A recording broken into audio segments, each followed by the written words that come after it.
पहले से तय था इंडिया अलायंस जो है वो लोकसभा के लिए। ये तो हम लोग पहले ही से कह रहे थे। लेने का मतलब नहीं, कोई हमको हल्का मिलेगा था, हमको ज्यादा हल्का मिलेंगे।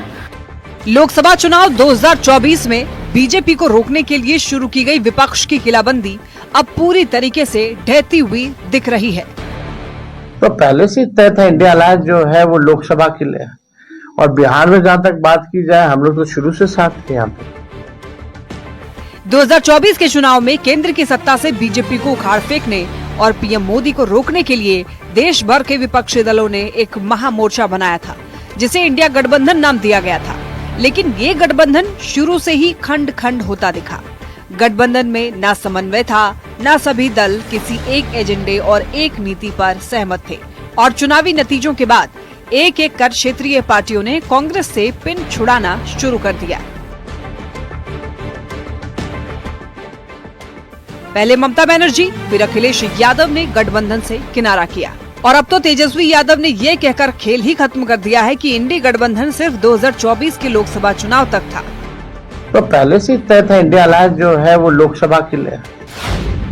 बिहार विधानसभा चुनाव से पहले तेजस्वी का ये बयान कांग्रेस के लिए बड़ा झटका माना जा रहा है। तेजस्वी यादव ने संकेत दे दिया है कि कांग्रेस ज्यादा सीटों की मांग न करे, जिस पर विधानसभा में कांग्रेस विधायक दल के नेता शकील अहमद खान ने पलटवार किया है और इशारों में तेजस्वी यादव को 2-2 कह दिया है कि कोई कांग्रेस को हल्के में लेगा तो कांग्रेस उससे भी ज्यादा हल्के में उसे लेगी। लेने का मतलब नहीं, कोई हमको हल्का मिलेगा था, हमको ज्यादा हल्का मिलेंगे। लेने का मतलब नहीं, कोई हमको हल्का मिलेगा था, हमको ज्यादा हल्का मिलेंगे।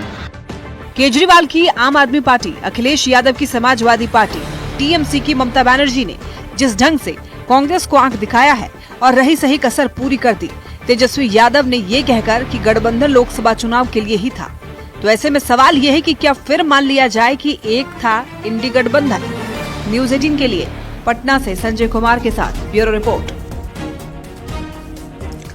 इंडी अलायंस की खटपट को समझने के लिए यह जरूरी है पहले ये जाना जाए कि इंडी अलायंस बना कैसे और कैसे इसकी कवायद शुरू हुई। तो आइए इसको समझते हैं। देखिए, 2024 के लोकसभा चुनाव के विपक्षी दलों को एकजुट करने की कवायद बिहार के मुख्यमंत्री नीतीश कुमार ने ही शुरू की, और उसके तहत विपक्षी दलों की पहली बैठक 23 जून 2023 को पटना में नीतीश कुमार के नेतृत्व में हुई, जिसमें नया गठबंधन बनाने का प्रस्ताव रखा गया। अब देखिए, 18 जुलाई 2023 को बेंगलुरु में हुई विपक्षी दलों की बैठक में गठबंधन का नाम इंडिया रखा गया। हालांकि तब ये बात भी सामने आई थी कि सीएम नीतीश कुमार इस नाम के पक्ष में नहीं थे। अब इस गठबंधन को बनाने का मेन मकसद क्या था, उसको जानते हैं। देखिए, पीएम मोदी को रोकना इसका दरअसल मेन मकसद था, और 2024 लोकसभा चुनाव में बीजेपी को हराना इसका मोटिव था इस गठबंधन का। हालांकि शुरू से ही नेताओं के बीच में मतभेद थे। बिहार के सीएम नीतीश कुमार ने इस बात को पहले ही समझ लिया और सबसे पहले गठबंधन को छोड़कर अलग हो गए। अब इसके बाद भी देखिए, इंडी अलायंस के सहयोगी दलों के बीच में खटपट की खबरें आती रहीं। कई राज्यों के विधानसभा चुनाव में कांग्रेस ने सहयोगियों के लिए सीट नहीं छोड़ी, तो कई राज्यों में गठबंधन के सहयोगी एक दूसरे के खिलाफ ही लड़े। लेकिन मतभेद की जो सबसे बड़ी वजह थी वो ये कि राष्ट्रीय स्तर पर गठबंधन का नेता कौन होगा, और यही वजह है कि लोकसभा चुनाव में गठबंधन बिना किसी चेहरे के 2024 के लोकसभा चुनाव में बिना किसी चेहरे का ही ये गठबंधन जो है चुनाव में लड़ा। लेकिन देखिए, क्योंकि कांग्रेस को राहुल गांधी के अलावे कोई मंजूर नहीं, ममता बनर्जी नेतृत्व संभालने की इच्छा जता ही चुकी है, अरविंद केजरीवाल की महत्वाकांक्षा जगजाहिर है। तो देखिए, वहीं लोकसभा चुनाव में ही इंडी अलायंस को मिली हार के बाद में ममता बनर्जी गठबंधन का नेतृत्व करने की इच्छा जाहिर कर चुकी है। तो ममता बनर्जी ने जैसे ही गठबंधन का नेतृत्व करने की इच्छा जताई, आरजेडी अध्यक्ष लालू प्रसाद, तेजस्वी यादव और समाजवादी पार्टी के अखिलेश यादव ने उनके समर्थन में खड़े होकर बयान भी दिया। अब देखिए, असली लड़ाई दिल्ली विधानसभा चुनाव को लेकर छिड़ गई है। पंजाब की तरह ही दिल्ली में भी कांग्रेस और आम आदमी पार्टी के बीच समझौता नहीं बन पाया, और चुनाव में दोनों ही दल आमने सामने हैं। देखिए, दिल्ली की लड़ाई में ज्यादा सहयोगी कांग्रेस की बजाय केजरीवाल के साथ खड़े हो गए हैं। अखिलेश यादव, ममता बनर्जी और उद्धव ठाकरे जैसे नेताओं ने केजरीवाल का समर्थन कर दिया है। तो किसी ने खुलकर किया है, तो किसी ने इशारों ही इशारों में समर्थन देना शुरू कर दिया है।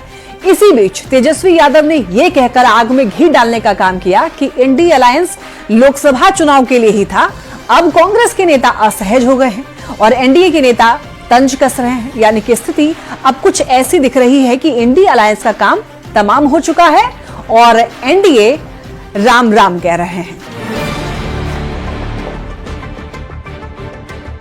पहले से तय था इंडिया अलायंस जो है वो लोकसभा के लिए।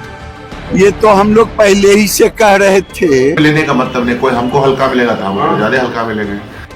लोकसभा चुनाव 2024 में बीजेपी को रोकने के लिए शुरू की गई विपक्ष की किलाबंदी अब पूरी तरीके से ढहती हुई दिख रही है। तो पहले से तय था इंडिया अलायंस जो है वो लोकसभा के लिए, और बिहार में जहां तक बात की जाए हम लोग तो शुरू से साथ थे यहाँ पे। 2024 के चुनाव में केंद्र की सत्ता से बीजेपी को उखाड़ फेंकने और पीएम मोदी को रोकने के लिए देश भर के विपक्षी दलों ने एक महामुहिम